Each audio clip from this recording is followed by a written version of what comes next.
ilang mga kaso ng pangangalmot na ang hinala ng mga biktima mismo, aswang ang may kagagawan.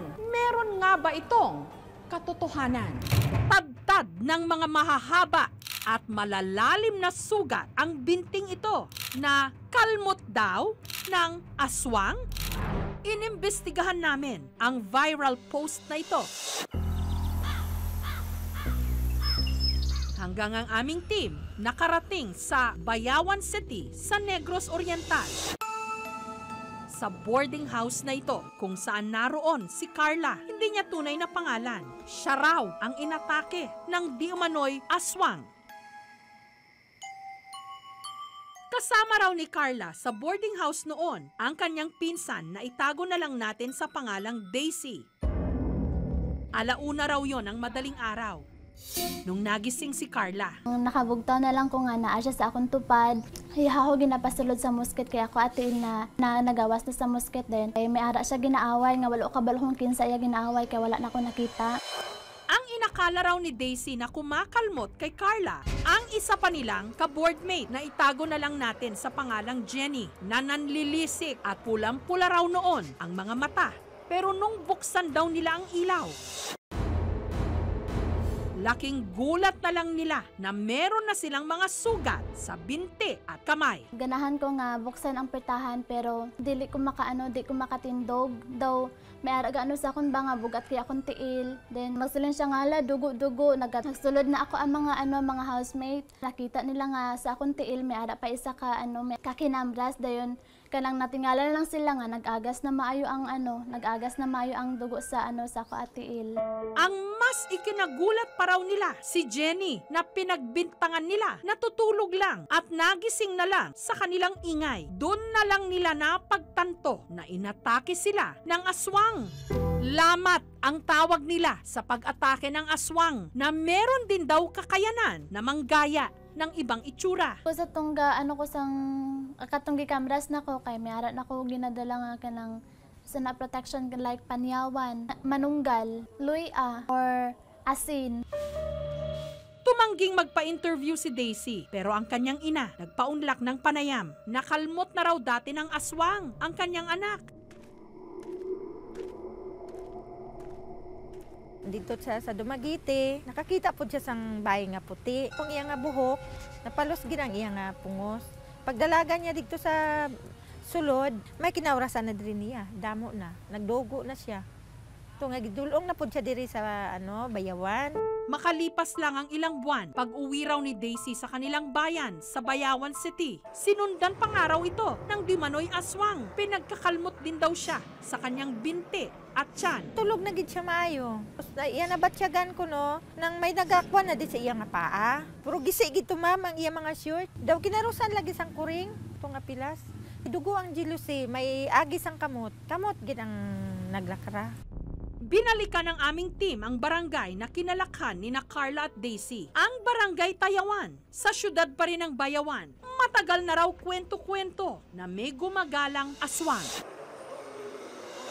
Nakilala ng aming team si Dodong.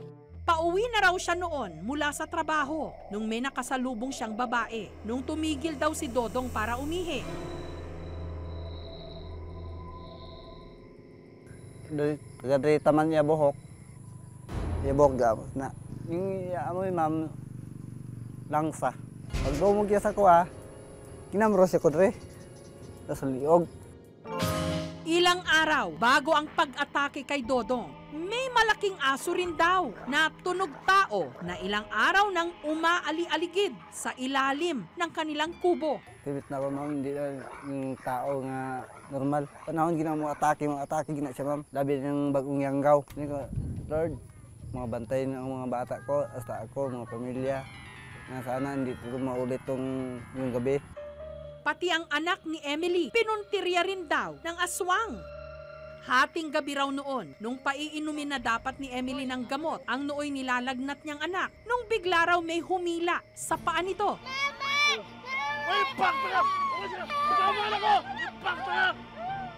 Bira niya, dakop niyang bata. Pagbira niya, gahi man pagbira. Pagbirahon niya, birahon man po dito sa dalom. Pag sa dalom, sige na siya, birahan na siya duwa. Natakot ko. Yan ko, ano mo nga, ang isa niya katiil, tunas dalom. Diring asawa ko, ditong anak ko, yun, hinihilad ito ng hindi ko makita ng tao. Agad siyang bumaba at doon naaninag niya ang hugis tao na nakatuwad. Na agad din daw nawala. Kulbaan kami, kulba na. Pangurog ako, kapangurog ko, kabay bata, man ko nga gamay. Kapangurog ko. Nga daw, hindi ko kasabot sa ako lawas, nga murag, ano ba? Nga yung mga aswang, bro.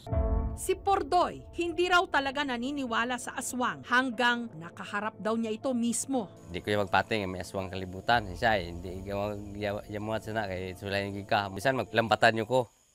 Kay batuan tayo mo, kay hindi tayo mo sana pag-atrasan. Hindi na pwede nga kamo na lang mag-hari sa kalibutan.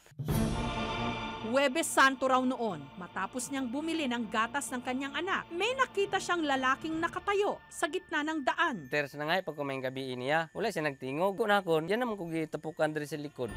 Muna nakaanan akong aswang, itya mo itong nakabunot ko binangon, gilabo na akong siya. Bisan ano ako nga siya nga labo, hindi man siya Japon madutlan. Sa tanto-tanto na, away namon, dito na nagwaya baho nga lang to siya, nga daw hindi na akong masabtan lang to siya nga langsa. Nakatakas lang daw si Pordoy nung pinutol niya ang kamay ng di umano'y aswang. Amo gid mi ini, kamo sina tapos ini tapos diri pa sa likod. Gamos na amos na. Para masumpa, kag mapatay sila, idunggab kuno dire sa may kapayas. Muna akong gihimo. Dekada 80, isang matandang babae raw ang pinagbintangang aswang sa kanilang bayan. Naginakuno-kuno na siya nga tigulang nga amo na siya aswang. May pangayaw nga nagbalhin di sa am napatay to ila bata ang tigulang na ginakuno-kuno nga amo na siya nga aswang nang ila to gin kuot kagin patay kagin bitay sa dalong balay sa akong lula.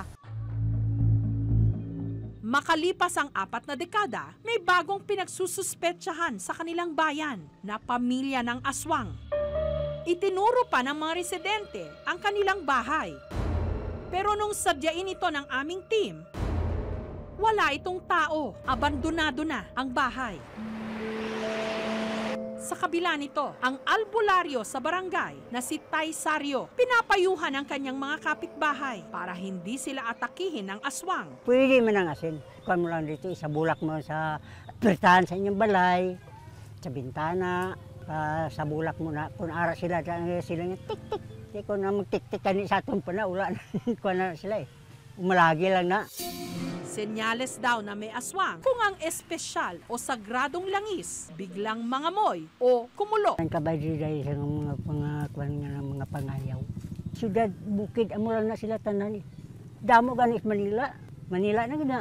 Samantala, dahil hindi pa napapatignan ni Carla sa doktor ang kanyang mga sugat, sinamahan siya ng aming team para magpa-check up ang ganitong mga sugat. Ano nga ba ang sanhi? The presentation is like linear pattern ng possible na nakamot niya yung kanyang lower leg or any bagay na pointed. With regards to mga ganyang situation, kailangan talaga pumunta sa doktor. Nagtanong-tanong din ang aming team sa mga otoridad sa bayan kung meron bang opisyal na ulat tungkol sa pag-atake ng mga aswang. Wala namang nagpa-blatter sa amin na aswang, inaswang daw sila, ganyan. Parang hindi naman kami maniwala sa mga ganyan kasi nga ang mga story nila. Hindi lang sila mahadlok. Kay ang Barangay Tayuan, amuning Tayuan nga peaceful. May mga early accounts ang mga Kastila tungkol sa mga sighting sa aswang. Sa mga sinaunang diksyonaryo na Espanyol, Tagalog, naandun na ang entry na aswang. Pero ang translation ng mga Kastila rito ay bruha or witch. Ganun katanda na yung paniniwala sa aswang. Siyempre, bago dumating ang mga Kastila, walang nakasulat na dokumento pero nagpapasalin-salin ang kwento tungkol sa mga aswang. Noong panahon ng mga Kastila, sinasabing ginamit na panakot ang mga kwento-kwento tungkol sa mga aswang. Pero bakit hanggang ngayon, marami pa rin ang mga naniniwala sa kanila? Gayong wala namang matibay na mga ebidensya, kundi puro kwento-kwento lang. Thank you for watching mga kapuso. Kung nagustuhan niyo po ang videong ito, subscribe na sa GMA Public Affairs YouTube channel. And don't forget to hit the bell button for our latest updates.